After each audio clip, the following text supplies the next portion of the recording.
roll call period. Tammy Blank. Here. Cindy Bro. Here. Juliet Markey Kukuro. Present. Tom Harley. Here. Mr. Kerr. Present. Mrs. Leeper. Present. Dr. Rick. Here. Dr. Schaefer. Here. Mr. Schroeder. Here.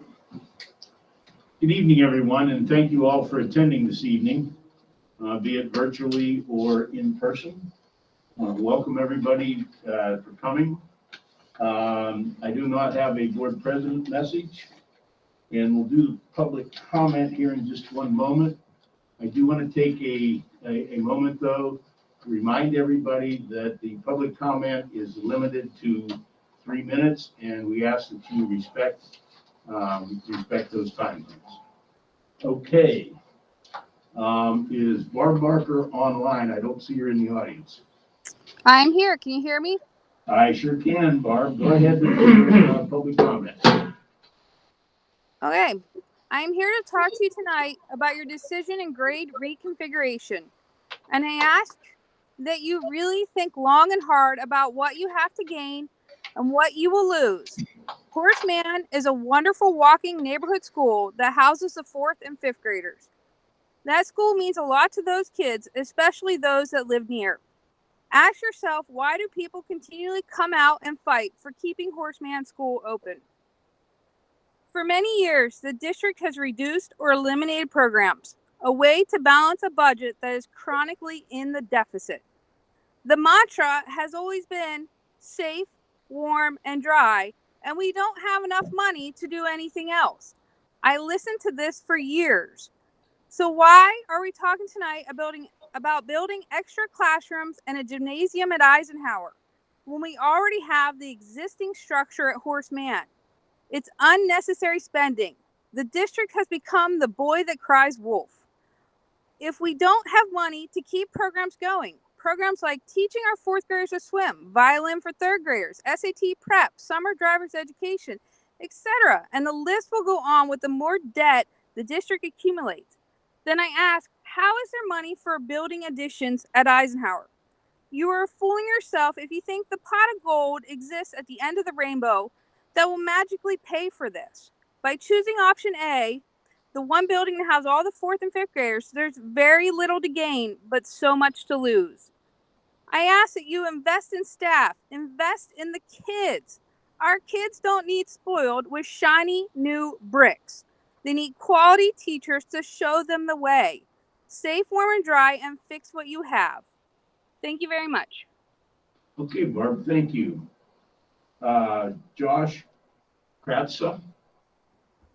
Josh, are you online with us? I am here. How you doing, everybody? Go Hey, ahead. just to say real quick, I know there's a lot of people lined up to speak. It sounds like I've talked with some other members of the board, and it sounds like everybody's got their minds pretty well made up here. So I just wanted to say one quick thing, and that is if anybody's on the fence, I'd ask you to maybe pause and vote on this a little bit further down the road. I don't see the urgency that it has to be done tonight. I know you guys had a survey that you put out, and you had 400 people respond to it, but everybody that I've talked to didn't get a chance to respond to it, didn't see it, or whatever happened there. I feel like there's a large portion of the community that really has things that they would like to say about it, and I would like the opportunity to give those people that time. Other than that, I would say as a new person in the community, I moved here about 3 years ago with my family.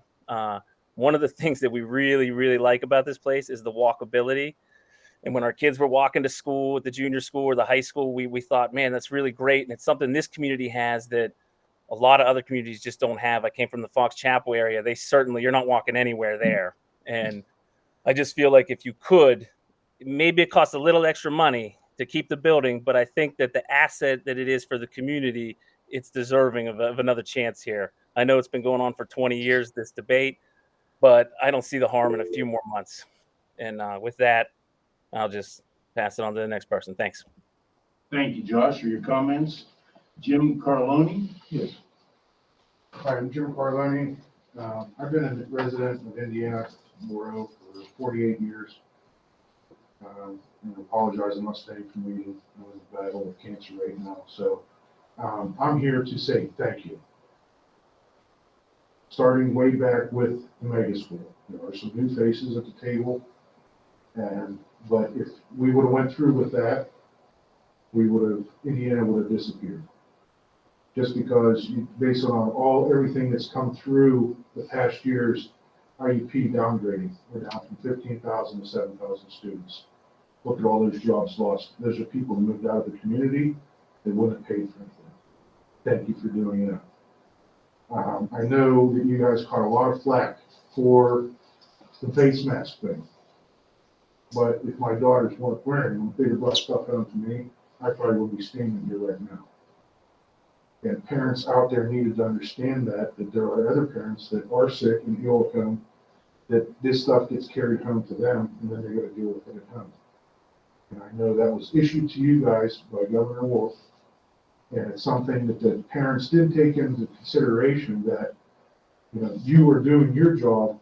It's a chain of command.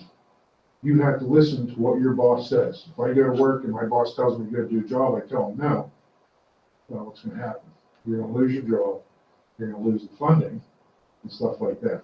So I'm here just to say thank you, and what you guys don't hear enough from the people in this community for keeping our kids safe, healthy, and then also looking at what the community, the citizens are paying for into this. So I appreciate it, and I'm sure there's numerous other ones, but nobody wants to come forward because they don't want to be the black sheep and get recognized for something like that. So thank you for your work and your diligence and everything else. Thank you, Jim. It's always great to get compliments. Ben, I think you're up next.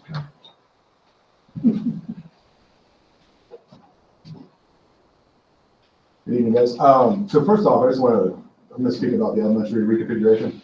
I just want to, so you guys have my respect, my appreciation, my condolences, because you're faced with a fairly hard decision. And I recognize that you're trying to balance long-term costs with short-term costs and doing what all of you think is best for the student. So I do really appreciate that.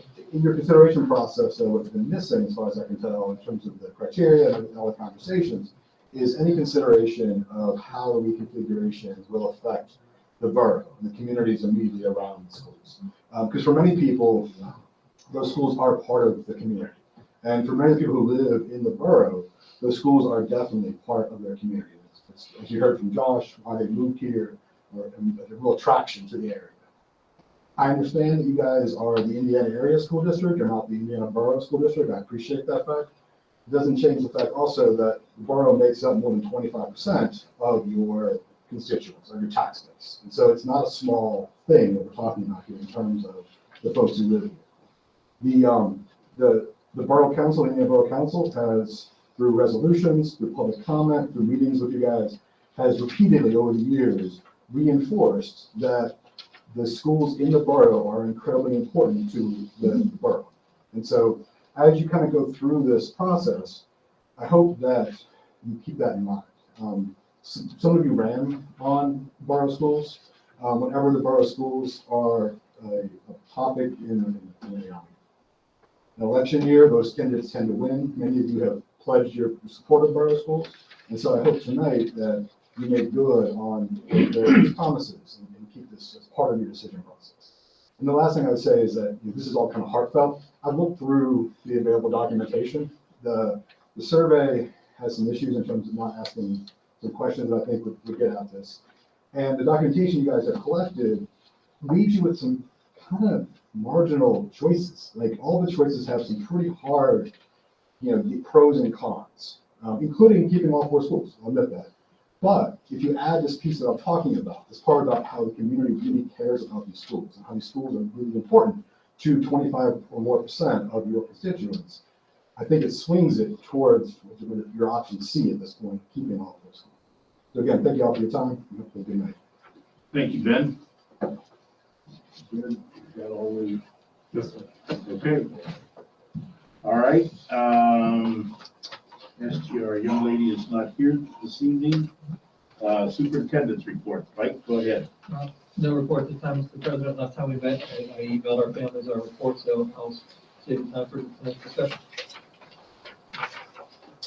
Okay, Ron, looks like it's your turn. Thank you, Mr. President.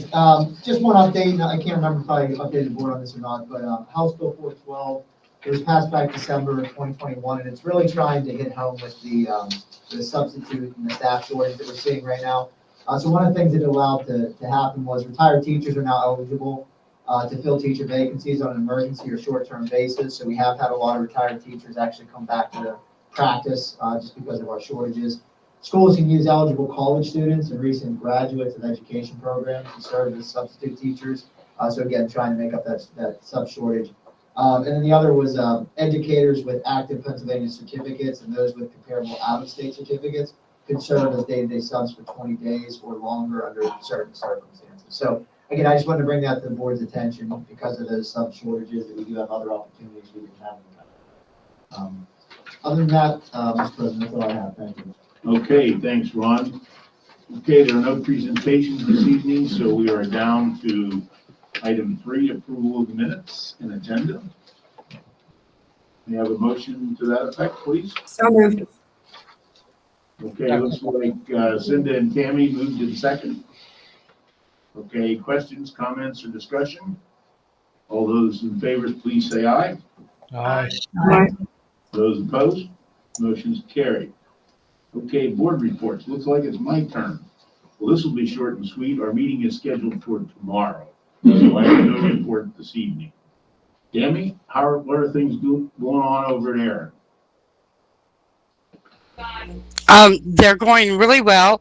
I don't have my report ready to give to the board. I'll have it ready next week. I wasn't able to attend in person last week, but we're doing well. Okay, so go ahead and get that out to the board as soon as you can, and then we'll ask you to report on it at our first meeting in February. I will have it completely ready by tomorrow. Thank you, Tammy. Okay, Tom, academic and extracurricular. No meeting, no report. I have one motion, 5.2, Act 80 days. Based on the recommendation of the administration, the board authorized the superintendent to submit to the Department of Education a request under Act 80 to cancel January 17th, 2022, as previously approved Act 80 days for the 21-22 school year. I'd like to point out that Mike already canceled that. Yes, sir. Thank you, Mr. Harley. Just so the public's aware, that was our countywide in-service day that we had to cancel due to inclement weather. This is something we're trying to reschedule, so eventually I'll bring back to the board the day of which we rescheduled. We are just trying to work with our presenters as well as other neighboring school districts to see when a good time for that is, and we'll get back to you as soon as we can. So we're just canceling it now, but it will be rescheduled. Absolutely, sir. Yes, that's all I have, sir. Okay, questions, comments, discussion on this motion? All those in favor say aye. Aye. Opposed? Motion carries. Cinda, policy and personnel. And we had a committee meeting for the report for the last board meeting, so nothing for tonight. And as far as motions, we've got quite a few. I'm looking at the possibility of taking 6.2, 6.3, 6.5, 6, and 7 as consent items. No objection. 10 seconds. No objections? I'm sorry, is that the motion? That's on. So moved. Yeah, So, yeah. second, there we go. Okay. Questions, comments, or discussion on any of these motions? Mike? Yes, Mr. President, if you're okay with it, 6.4, just want to say thank you for all those people who dedicated their years of service here to the district. I didn't pull that one out. Oh, you didn't pull that one? I'm sorry. I'll save all those comments. That's Okay, it. anything on 6.2 to 6.7 then, Mike? 6.2, 6.3, 6.5, 6.6, 6.7. No 6.4. Yeah, no 6.4. Okay, anything else from the board? All those in favor say aye. Aye. Opposed? Aye. Okay, motion's carried. Okay, 6.4, resignation of professional personnel.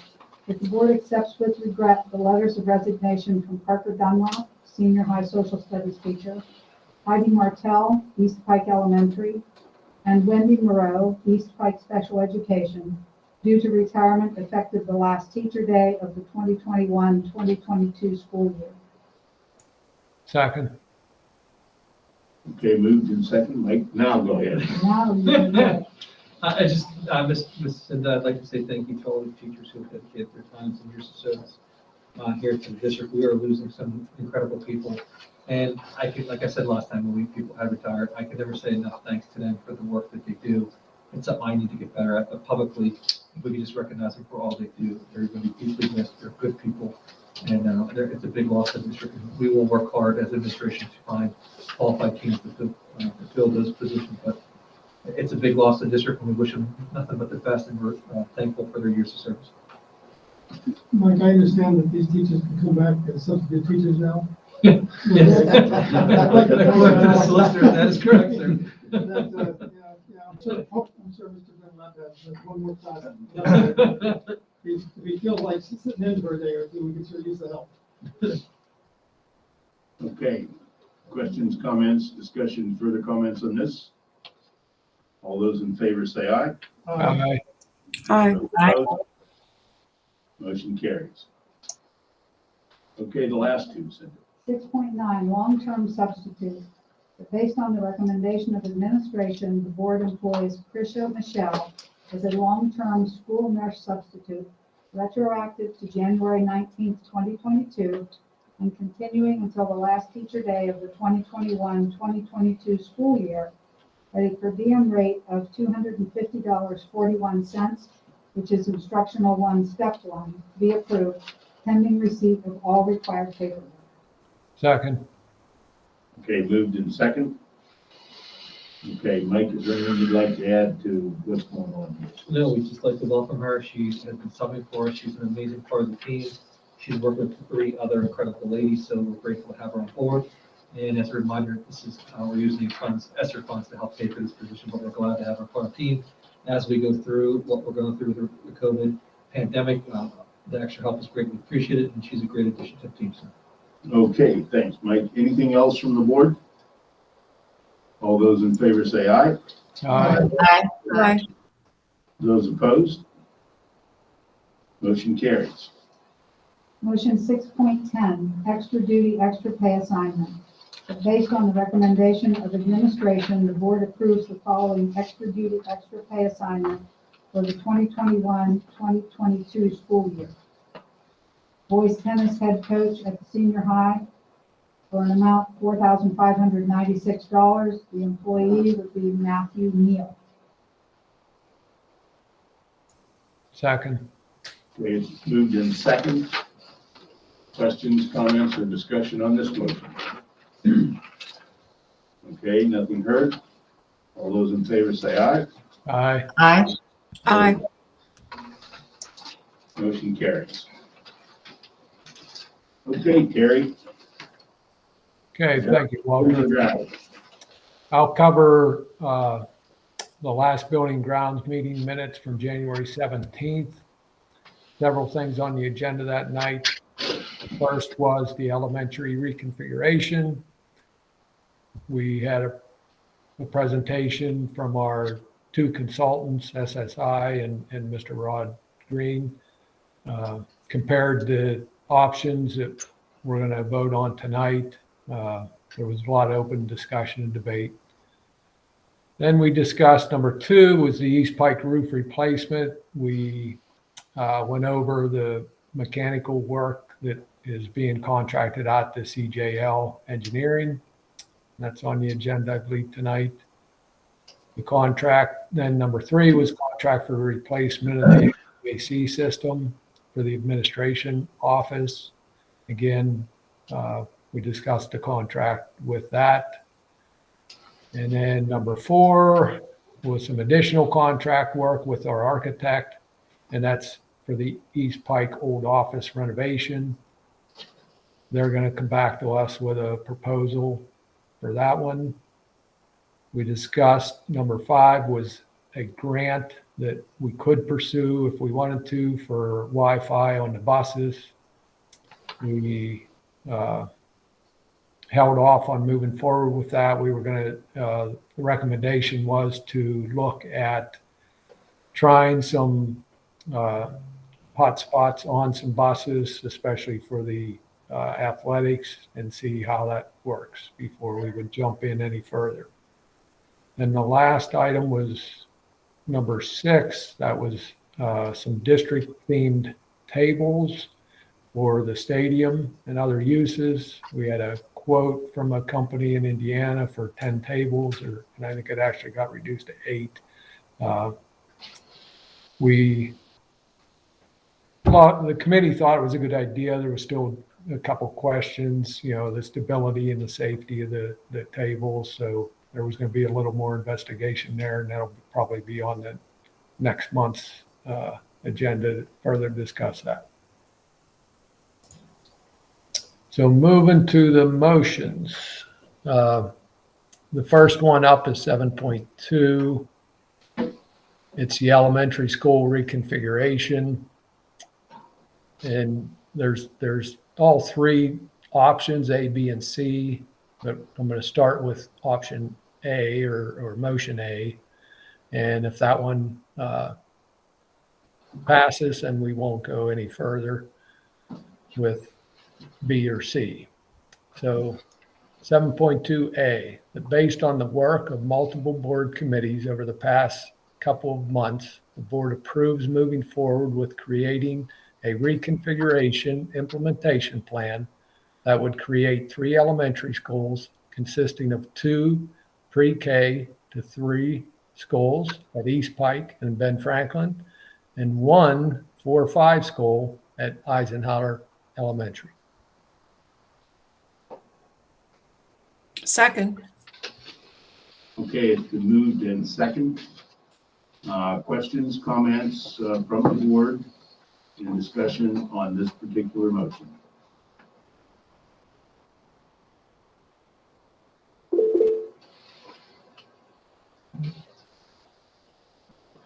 Tammy, looks like you've got your hand up. Go ahead, please. Yeah, I'm not in favor of this one. I know it is the slightly cheaper of the other options, but I really believe that we should get the kids back into the kindergarten through 5th grade schools, to have a family elementary school so the parents aren't carting between several schools, and they can get a more sense of I don't know. I don't know what the feeling is, but pride in their elementary school, it carries throughout their elementary years. So Okay, Tammy, thank you. Sue, your hand is up next. Yes, I agree with Tammy. I'm speaking against this motion. From what I've seen, the results of our survey showed that the majority of our community wanted option B, and so I do not support option A. Thank you. Okay, anybody else? Jim, go ahead. As a parent who formerly had to drop off and pick up at East Pike and Horseman and fight the traffic back and forth, having multiple transitions through the elementary years, I think is an extra strain on parents.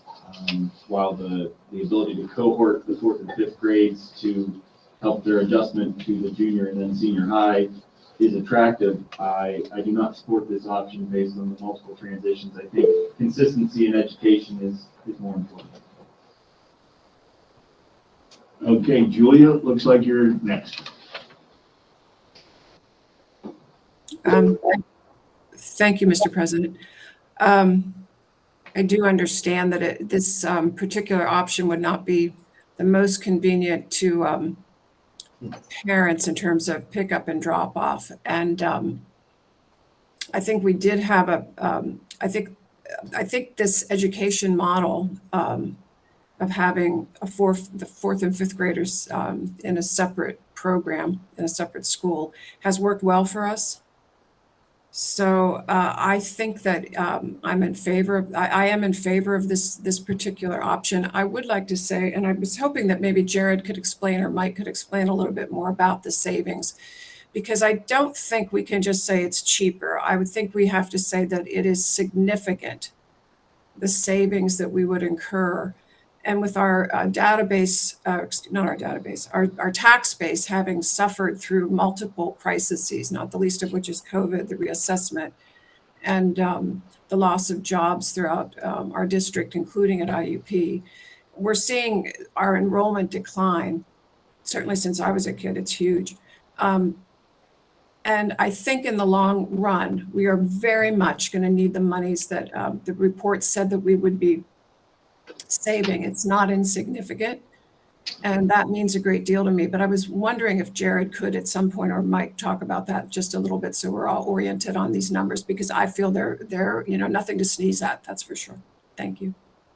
Yeah, I can certainly address that, Madam Vice President. I mean, certainly the biggest item in Indiana's budget is salary and benefits for our employees, and it is the most important one because our employees make up our education.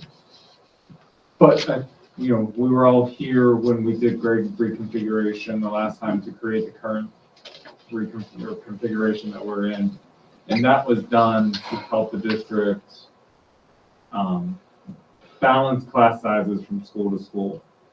Because having 4 K-5s at that time, class sizes were all over the place between grade levels, depending on which school you went to. And we were adding teachers at the last minute because one grade would go over the class size guidelines. Certainly having 3 K-5s makes that a little bit easier, but having the bulk of a grade or even splitting between 2 buildings has made it more efficient for staffing across when we are trying to balance class sizes.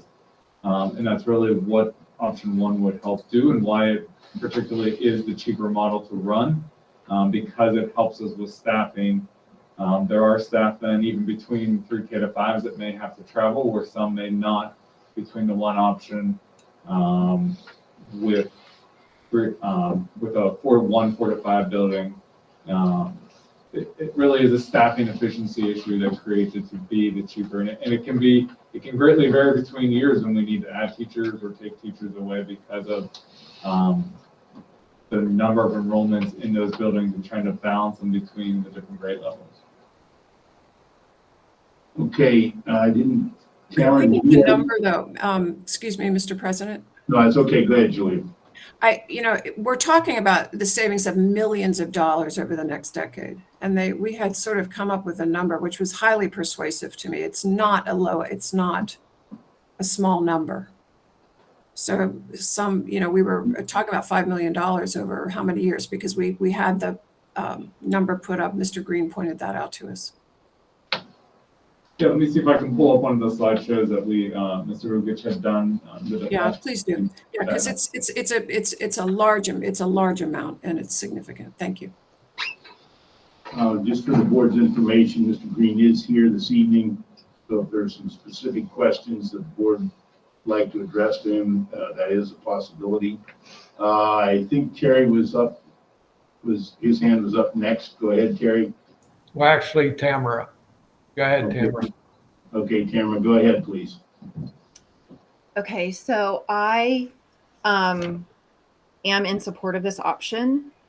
And I think that over the past many, many months, we have really investigated the academic impact of this decision. And I do not believe that this is just a financial decision. I live in the borough, so I want to acknowledge the importance of borough schools and the frustrations of the people in the borough. When I ran for the board the second time 2 years ago, I compiled some data. And so this data is a little bit old. However, I don't believe our numbers have changed drastically. At that point in time, we had 1,200, a little over 1,200 elementary students, 445 students at the 4th and 5th grade buildings. Of that, approximately 29% or 132 students were borough residents. the borough schools are not filled by borough residents. And also, we have, and with those schools, we have a lot of traveling teachers. And our teachers are highly skilled, and I would like them to be spending their time educating our children instead of driving across town. We had, at that point in time, we had 7 traveling teachers, each traveling, given 30 minutes a day to travel. That was 17.5 hours a week, 70 hours per month, 360 lost teaching hours per year, which is equivalent to 78 school days of lost teaching time to drive between our borough schools.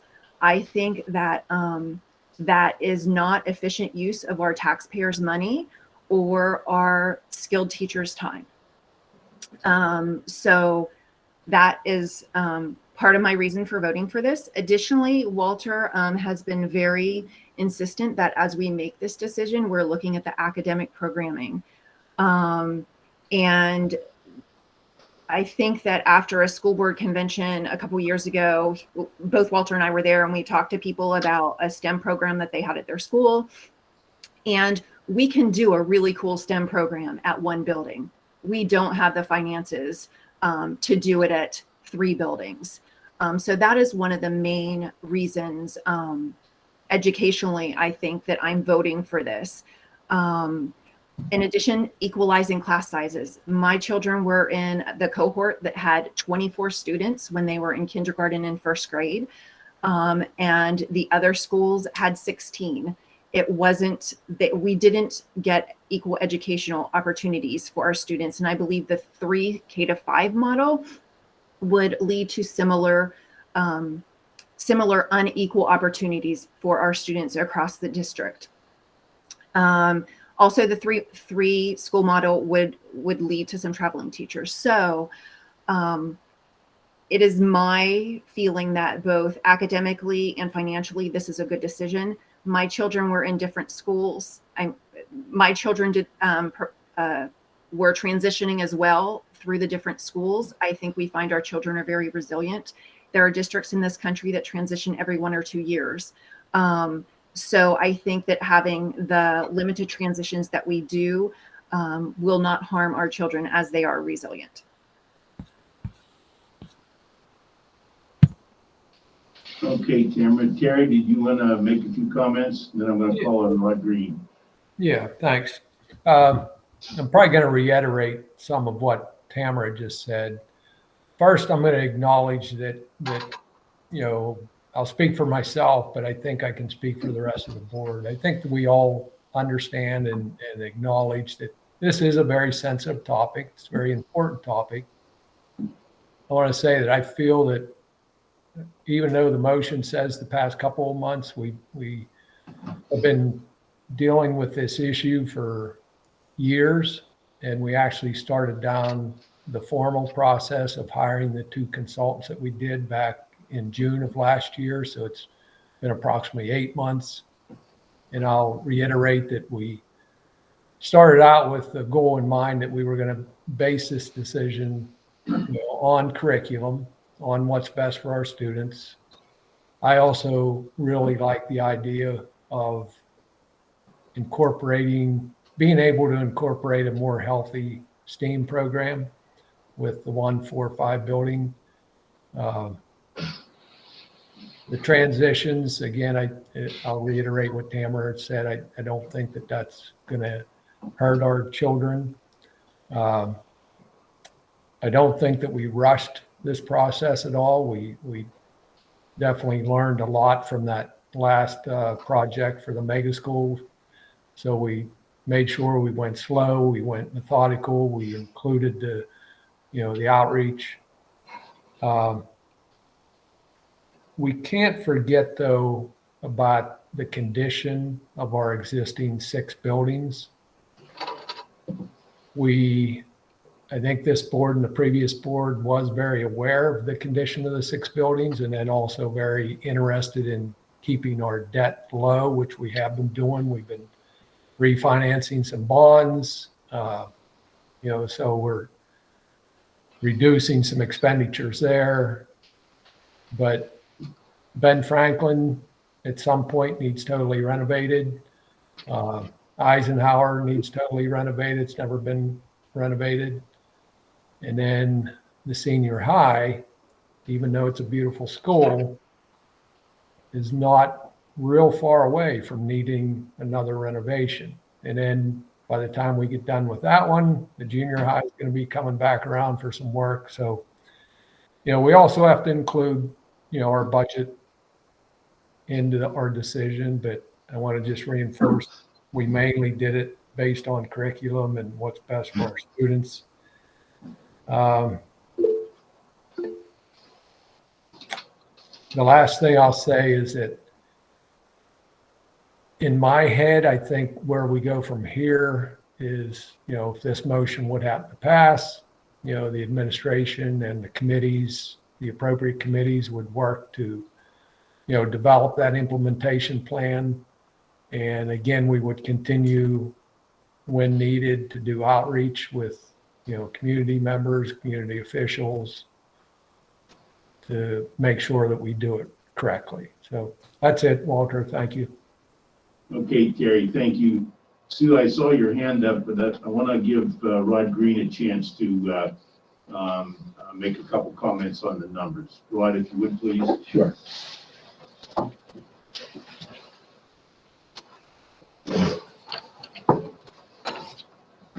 Thank you very much. Again, I just want to add to the conversation, the question came up about some of the cost savings. And again, when you look at the projected savings for the option for the 2 pre-K to 3 with the 1 4-5 building, there was a saving there that was estimated, again, based on staffing of approximately $530,000. And again, being an old superintendent, but when I did my example, I like to project it out there. And I said, if you look at that, that's a savings over 5 years, over $2.65 million. If you want to add 10 years to it, it's $5.3 million. So what doesn't seem like a large savings is an accumulative savings, because it's a recurring savings, just like you have recurring expenditures. I think from a budgetary standpoint, you always have to look at that. The other, I said, it's not a revenue statement, but we put in our analysis also, and I think the comment was made here tonight already about the more efficient use of teacher time and the loss of time of instruction for special teachers traveling between buildings. And I will say this, either one of the options, 1 or 2, does provide some additional, I'm going to say, value added of instructional time. By utilizing that time, obviously more efficiently, you can put a number on that. And I even asked Jared, I said, if we could just, like a back of the envelope type calculation, but put a value to that, which we did. We were looking at that there would be about 58 teachers involved here who would be picking up the time with a $440 daily rate, that you can put a value of over $140,000 a year on picking up that additional instruction. So again, it's not money in your pocket, but it is additional services, and you would get that on either choice here tonight. I know that these are conservative estimates. When you get into these situations, there are other things that come up. I can't comment on that, but those are things, and I think I just want to add one thing coming into this process as a consultant. I know that we did start out looking very closely at the academics, looking at the advantages of looking at making some of these changes, and knowing that the configuration that you went into already, that you didn't see any academic harm, so to speak. You didn't necessarily see great gains, but you know that the model was working. And so I think you have some assurances going forward that these configurations are going to offer at least the same academic strengths and gains. And again, that's a credit to your staff. So thank you. Okay. Sue, do you have some additional comments? I do. Many of my colleagues here mentioned the curriculum and the academic benefits. However, I think the teachers spoke in their survey thinking that K-5 was a better and more positive learning environment than the other option. So I would think that the teachers would know best on which method and model would deliver the best curriculum and be the best learning environment for our students. Thank you. Sue, I recognize that, but it's my understanding that principals who are also highly qualified professional educators may have had a different perspective. Mike? Yeah, I'll defer my time to Erin. When I got here, we came in, we talked about the different scenarios, and we met with the principals, and I think it's important to get Erin's input because, you know, she's the one who's going to be in the building, and I don't want to deprive her of the chance to speak, and I'll defer my time to her. As a group, when we met as a principal, we looked at all these options and we looked at the disruption it would take for all the kids at all the different times. And it was felt that the current model is working. It was felt that we liked what we were seeing as far as the kids, and it gave the fourth and fifth graders a chance to come together as a cohort so that they would have the opportunity then to work on some things before transition, and we could get them ready for that transition to the junior high, which is something that I've heard loud and clearly about, and that's just me hearing it, I'm not speaking for everybody else, but me, but loud and clearly being at the junior high, that the kids need preparation for that transition, and this would give us that opportunity. So looking at it from my perspective, which is more of a social emotional learning perspective, I feel that it would give us that opportunity to provide those services to those children. Okay, thanks. Thank you. Sorry, go ahead, Mike. Jared, is there anything from a number standpoint that we need to clarify or explain from your perspective? You feel comfortable with everything that was presented tonight, sir? Yeah, I think Mr. Green was right on his numbers there.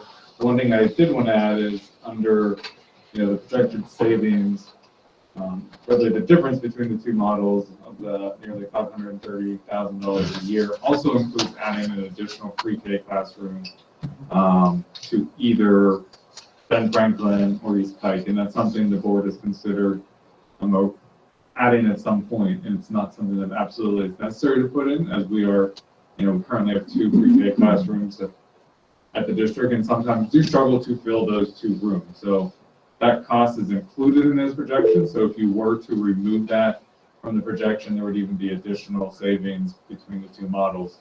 If we were to go to 1 or 3 K-5 buildings, it would seem reasonable, to be fair to all schools, to have a pre-K, and it would be necessary to add that pre-K classroom to Eisenhower to become a K-5 building, so it matched the other 2 buildings.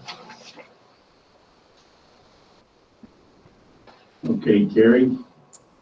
Yeah, correct me if I'm wrong. I believe that $500,000 figure does not include one less principal.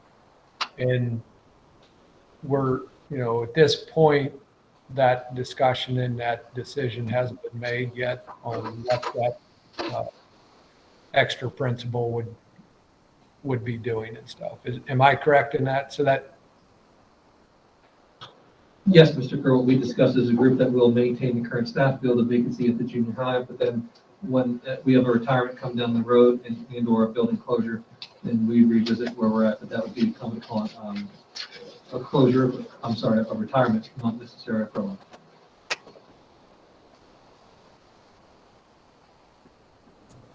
Okay, Senator. Let me say Jerry.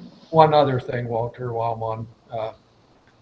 I think, the community and absolutely justifiable is if we would close a building, what would happen to that building? And I want to commit to saying that, we'll have a lot of discussion and debate about, before that's done, we'll include the community and municipal officials in on that to make sure that, we're doing the right thing. So. Okay, thanks, Terry. Cinda and Tom, do you two have anything you'd like to add? Okay. Yes, so it's been a long 8 months of discussions, and I am ready at this point to go ahead and support this motion. There are multiple positive things besides the fairly healthy amount of savings that we can achieve with this. First, I was not dead set on this. I know that in all of our discussions, we've had a lot of talks about, as Terry said, the renovations that are needed to the buildings, and they are extensive and going to be costly.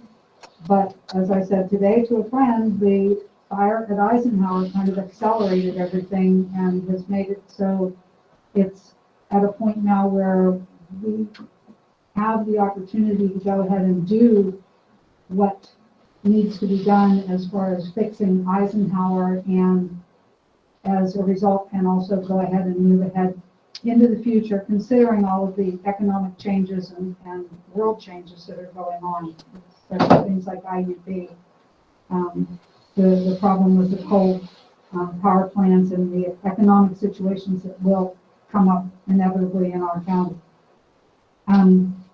The model that we're looking at with the 2 pre-K to 3 schools and 1 4 to 5 building, I really like the idea that the transportation people were able to come up with a plan where each of the buildings has their own dedicated buses, so there'll be no transferring, no extra stops for students that have to stop and pick up more students at other buildings. They are also working hard to make the rides for the students as short as possible. With money that we're saving, we will be able to add extra buses if we need to bring those ride times down so that the youngest students are not riding, close to an hour on the bus each way. As far as the academic outlook, I think Tamara is absolutely right. I think that we can, STEM classrooms are very, very expensive, and I can't see that we would be able to have 3 high-quality STEM classrooms with the associated teachers if we were to try to do that in 3 buildings. So to be able to have one really great opportunity for our students in 4th and 5th grade at Eisenhower, I think is a good idea. The other thing about the transfers, I think the kids are resilient, and I look at it this way: going as pre-K to 3, you've got kids that are together, they're together learning how to go to school for their first formative years. When they start getting a little bit older and a little bit braver, then they're going to look forward to going to the 4th and 5th grade building and being on their way to being big kids. The idea for them to all be together, all of the 4th graders and all of the 5th graders at one building, getting to know each other during that 4th and 5th grade year, will make it easier for them socially when that 5th grade group graduates and moves up to the junior high. So at that point, they won't be going to the junior high and being in classes with some people they know, some people they don't know. They'll be 5th graders. They'll be in the 6th grade classes with everybody that they've known through 4th and 5th grade. Helps them acclimate to that bigger, scarier school. And then that's all of this.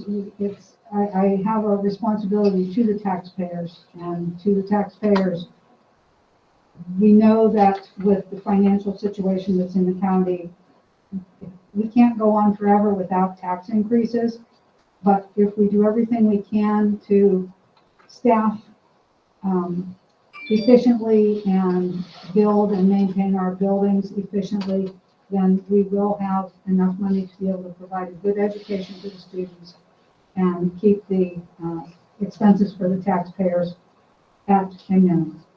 So I am going to support the motion. Thank you, Cindy. Tom, anything you'd like to add at this point? Well, I'd like to do cliff notes of the last 12 years that we've been talking about this. And I will forego that and say that there's been some very good points made tonight on both sides of A&D. I don't see anybody advocating C. The district in the mid-60s had 4,200 students with this many buildings. We now have 2,800. It's a fact that the grades between 5th and 1st are less than 200 kids, whereas the senior class in grade a little over 225.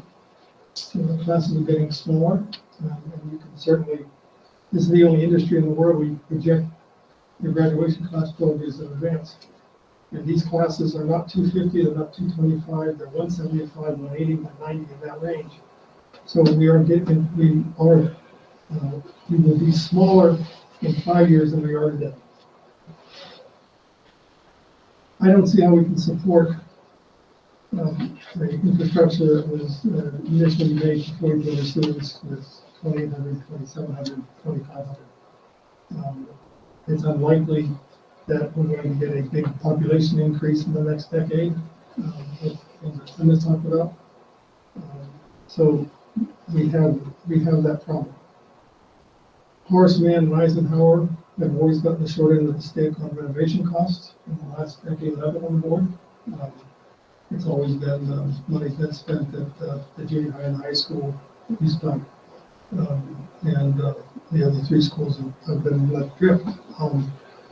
Not that they've been completely ignored, but they certainly haven't been maintained at the highest level. Horace Mann isn't accessible. It's a multi-story building. It's masonry with wood.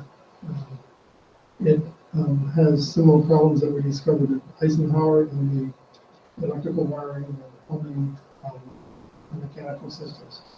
So if you keep that building, we must be prepared to spend multiple millions, 3, 4, on that building by itself. Eisenhower has forced our hand in evaluating that structure.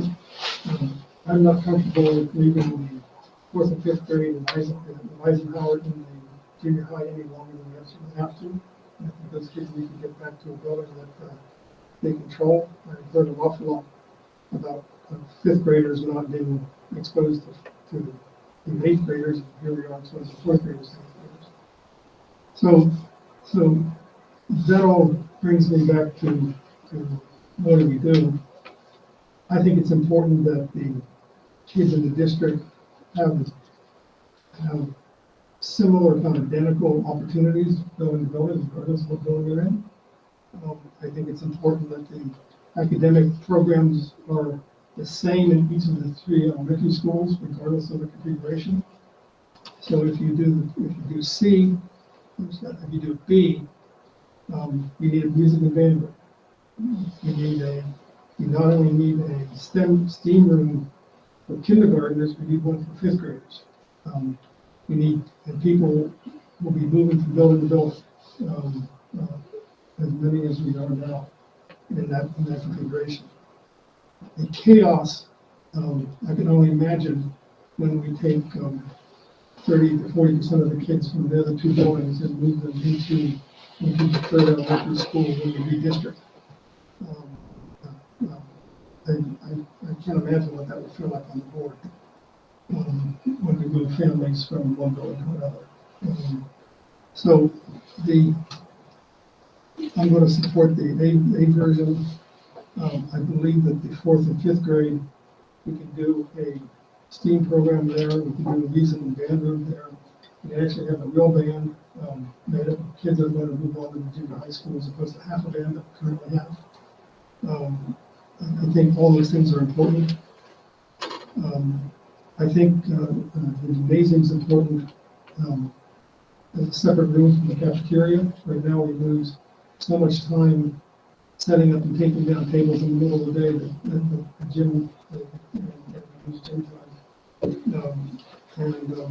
A tremendous amount of effort in just putting tables up and down every day in those 2 buildings. If we're going to keep those buildings, I think the gym is important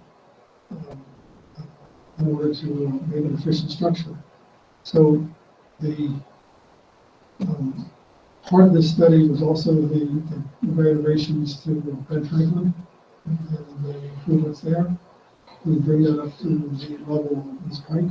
And I think that the board has listened to the community, and we have weighed these options. None of them are perfect. None of them are magnificent. We could go back to the single-room schoolhouses on every 3rd corner and deal with it that way. I'm anxious for Rod Gray to tell me how to do that. But, that doesn't seem to be. That's the next point. week, Tom. That's next week. And the staff efficiencies, it's interesting because we're talking about staff savings. In all these scenarios, we have added additional staff in positions. The things that the board and the administration thinks that we need to do. So I will support the English. Okay, thanks, Tom. At this point in time, I'd like to, as is always my practice, I really prefer that the board speak first, and then I provide my comments. When we started this back in June or July there, and someone had asked me in the community before what brought this up, and as was pointed out, it was primarily the fire. But it drove the conversation as to how do you build back Eisenhower after that fire and the most efficient use of the funds to do so. But for me, I took a different approach and I asked the board that we look at this primarily from an academic point of view. As was noted, there's been a number of cases or times when people would try to quote unquote close a building, and I believe for all of the wrong reasons. To my knowledge, no one ever actually looked at what is the academic impact or what is best for the students and their outcomes from an academic point of view. And that's what I believe we've successfully looked at here. And to kind of summarize from my position, for me, it is first and foremost about equity. The more buildings that a grade cohort is spread over, the less likely they will share the same educational experiences. Because each building develops its own characteristics and personality. They have different staffs, they have different leadership, their student bodies come from different geographic areas. All of this drives the microculture that develops for that individual building. It is paramount for all of our students in a particular grade level to have the same instructional experience regardless of the school site. Why is that important? Because a clear and shared focus are hallmarks of high-functioning schools. High standards and expectations for all students is another hallmark. This building alignment or grade configuration strategy would best support these rigor and goal-setting behaviors. The fewer the separations in each grade cohort, the greater the chance for success in these areas. If we go back to the 3 pre-K to 5 buildings, we actually make this situation worse, not better across the elementary grades. Under option A, we at least maintain the pre-K to 3 buildings and dramatically improve the 4 or 5 situation. Okay. I also believe that, and this has been brought up, that it better aligns, this option better aligns and supports the evolving curriculum that occurs between the primary and intermediate grades. While the students in a primary grades pre-K to 3 are taught all of the core subjects and are exposed to the specials such as music, the primary learning basics of reading and developing social skills are emphasized at that level. While reading and social skills are always critical throughout a student's experience, at the intermediate grade level, additional, more complex instruction is introduced. You have higher level order of skills which are critical to the workplace that we are now facing. These include communications, collaboration, problem solving, and teamwork. As was noted, I believe Cinda mentioned, and Tamara especially, about our tour at Harrisburg. The serious study of art, music, and STEM really begins at grade 4. We don't teach musical instruments to kindergartners, but we do teach the musical instruments to our 4th graders as that initial exposure. That casual observation of advanced STEM programming by other districts also occurs primarily beginning at that 4th grade level. As far as the facilities go, and this was touched on by some of the other comments, again, it comes down to equity. Are all the music and STEM rooms the same under the option B? Are they equipped the same? Are they staffed the same? And for the advanced STEM programming, are the underlying core subjects taught in the same manner? The next point I'd like to make is the earlier assembly of the grade cohorts. This option,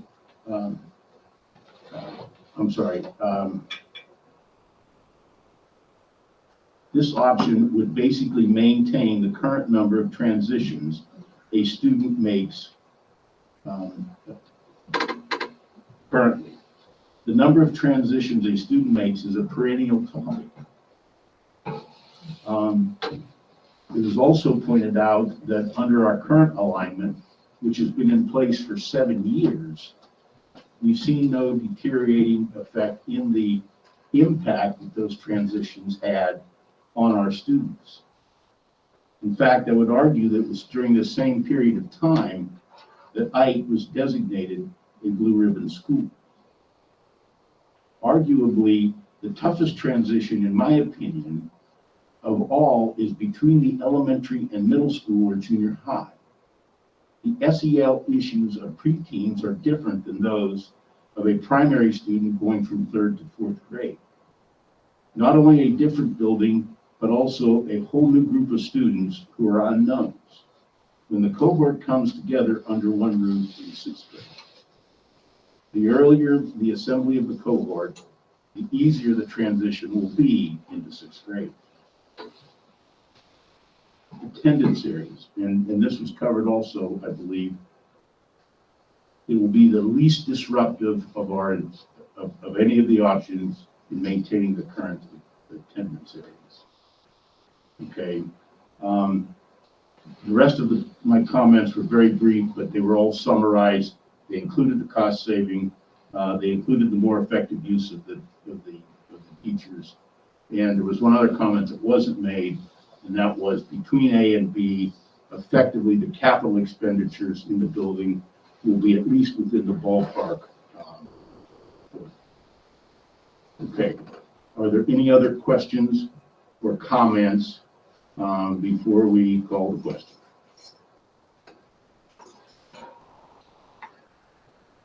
Mr. Cronar, if you would please, a roll call. Tammy Blaine,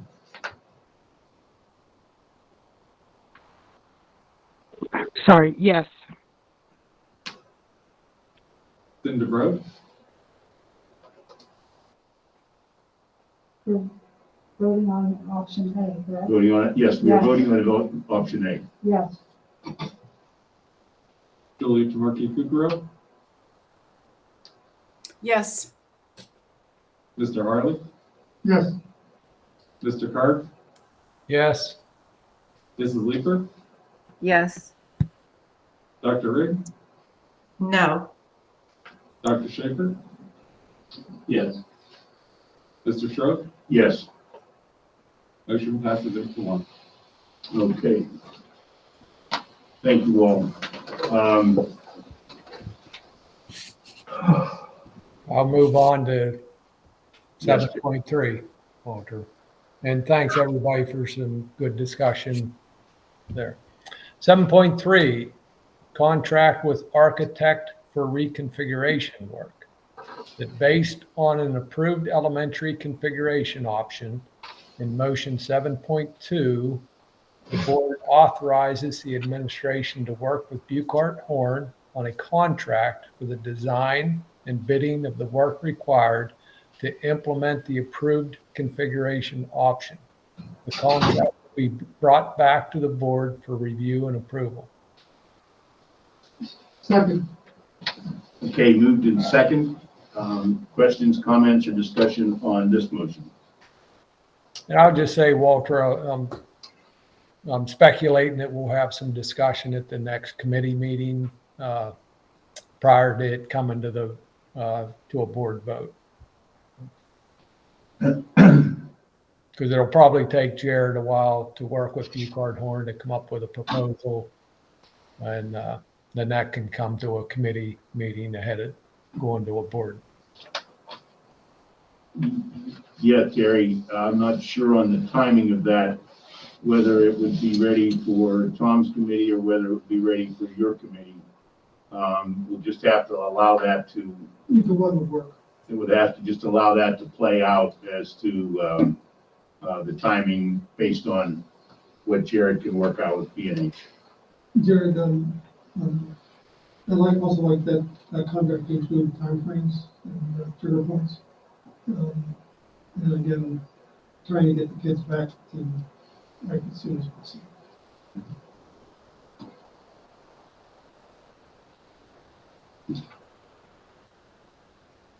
Okay, any other questions or comments? All those in favor say aye. Aye. Those opposed? Aye. Hearing none opposed, motion carries. Okay, 7.4, Administrative Office HVAC Replacement Contract. Based on the recommendation of the committee, the contract with CJL Engineering for the design and bidding for the replacement of HVAC system at the district's administrative office be approved as presented. Second. Okay, moved in second. Questions, comments on this motion? The only thing, as it says there, this was discussed in the committee meeting last Monday. Okay, nothing heard. All those in favor say aye. Aye. Aye. Those opposed? Motion's carried. To be clear, 7.5. I'm sorry, Terry, hold on a moment. 7.4 is for this administration bill. I'm making sure that's clear. Yes. It's this portion of the building, it's not the old office space. No, it's the administration building. And it's related to of the roof replacement project that we had previously approved also. Yes. Okay, 7.5, the old East Pike office renovation contract. Based on the recommendation of the committee, the contract with Bucard Horn Architects for the design and bidding for the renovation of the old East Pike office be approved as presented. Second. And again, this topic was discussed at last Monday's meeting. We've had numerous discussions about what we're going to do with the old office space there in the rear of the East Pike building, since we built a new office out front. The administration has had numerous discussions and meetings on what the best use of that area is going to be. So then we had sort of a final meeting at the site to go over that with the architect and CJL Engineering. So this is just formalizing the contract for Bucard Horn to move forward with that design and bidding for that work. And Mike, if you wanted to mention what those rooms are going to be, I think we're going to end up with, well, I'll let you. I don't have it in front of me. So.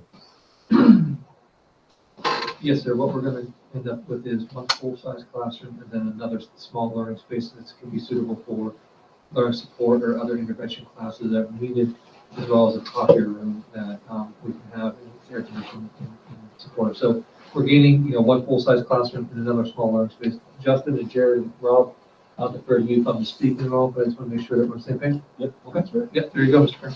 Like, wasn't one of the rooms had the shower, the restaurant, and there was a special room? What was this one? It does. That'd be probably most likely one of our live support classrooms for autistic support classrooms. So it's a specialized classroom. Yep, absolutely. Yep, absolutely. Okay, further questions or comments on 7.5 from the board? Nothing heard. All those in favor say aye. Opposed? Motion carries. Julia, I think you're going to have a really short section tonight. Thanks, Mr. President. No, we had no meeting tonight. I would just like to echo something that Mr. Kerr said about buildings and grounds and working very hard to think about what we could do with Horseman Elementary School. And I, since Mr. Kerr's on my committee and Ms. Broad, I think we could all three commit to that we were going to work very closely with buildings and grounds to keep good options on the table. So thank you. Our next meeting is the end of, Jared, what's the date? Thank you. Okay, we're now down to closing. We have public comment on agenda items.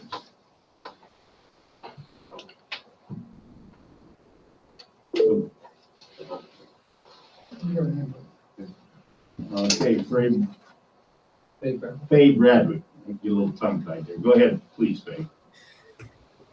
Yes, I wanted to say, I think all of this would have gone a lot easier, been a lot easier for people to understand if in the and I'm referring to the school reconfiguration, if the board had presented some ideas along the way as to if you're planning to close Horace Mann, what are you planning to do with it? Now, I know that Julia just mentioned that they're going to deal with that in committee now, but I do think that it was unfortunate that none of this was dealt with earlier, because I've been following these discussions for, I don't know, 10, 15, 20 years, however now. And, you know, the borough and the schools in the borough are the soul of this community. The soul of the community is not the $400,000 and $500,000 houses out in Heritage Oaks and so on. It's everything that goes on in the downtown area. And that, I think there's too many people on the board who miss that point. In fact, I'm not even sure how many people on the board even live in the borough. I think most of you don't. I don't know, but that's my sort of my gut feeling. So really, I really do encourage you to do something soon and seriously and thoughtfully as to what you're going to do with Horace Mann. I moved here 31 years ago, and I purposely move myself into housing close to Horace Mann because I wanted that kind of a life experience. And I've lived for most of more than half the years that I've been here, I've lived in the second ward close to that school. The other half I was in the fourth ward. But you need to understand that this borough and the schools in it are the soul of this area. I understand the reasons for you going to close the building, but I don't think you've been honest and transparent about it. So I'll leave it at that. Thank you. Okay, thank you, Faye. We did have some enclosures this evening. We did have executive session tonight to talk about our health and safety issues as well as personnel. Ron, anything else I missed? Yeah, hiring's on the agenda, update on student confidentiality concern, the safety concerns, and teacher negotiation update. Okay, thank you. Our next board meeting will be a regular meeting on February the 14th at 7 p.m. to discuss general purposes. Our next committee meetings will be outreach on the 31st, academic on February the 7th, and policy and personnel on the 14th, all starting at 5:30. May I have a motion to adjourn, please? So moved. Second. Okay, all those in favor say aye. Aye. Thanks, Walter.